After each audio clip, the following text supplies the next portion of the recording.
so I think for those smaller businesses, or consumer-focused businesses, really focusing on building an MVP, so minimum viable product, with as little upfront work as possible to get the validation that you need. Right, because you want to get out of your head, right? You want to actually like get it in front of people, independent of what your thoughts about your idea is. You want to understand other people's thoughts about what you're doing. Yeah, I think one of the most famous examples of like a startup that's done that is Buffer. So Buffer is the site that allows you to kind of queue up tweets.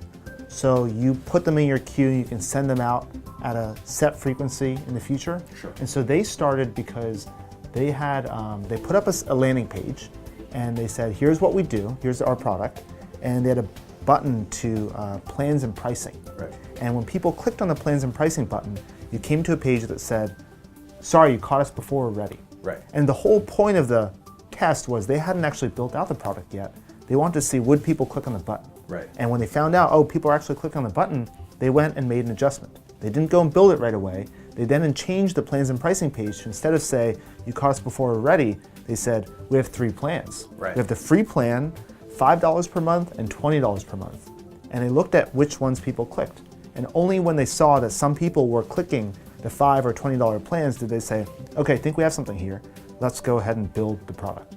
Totally, and that's a rabbit business, right? So And that's a rabbit their entire thing was like, who's clicking on just the need of our service, and then those who are clicking, how are they valuing that service at some sort of monetary value, and you're able to do that within a night or two of work, right? To actually start figuring that out. So I've seen that's validation, right? I agree. That's validation. I think the second, so then it really becomes, okay, now let's eventually, we have an idea that seems like, we're getting, we've posted on Hacker News, we posted it on Reddit, we sort of shared it on Facebook. It was kind of like when I was flying on Delta, and we had I had that idea of sharing my GoGo wireless account. Oh, yeah. I was like, let me just share my GoGo wireless account to people who will pay me for access to GoGo wireless, get an unlimited GoGo wireless account, and sell it for $5 per trip. And like, if I do that, if we do that twice a day, that's $300 per month on a wireless plan. That's $49 per month. Sure. But no one clicked on it, so we didn't do it. And it may have been against terms of use. Maybe, but I think it's a good test. It's okay to to skirt things initially sometimes. But I think we see too many of our the people that we talk to who don't really embrace the MVP approach, and it actually makes me feel really sad because oftentimes they get burned at the very end. Like, I know that we've talked to people who they say, oh, I've got this great idea. I want to launch it. I want your help to build it.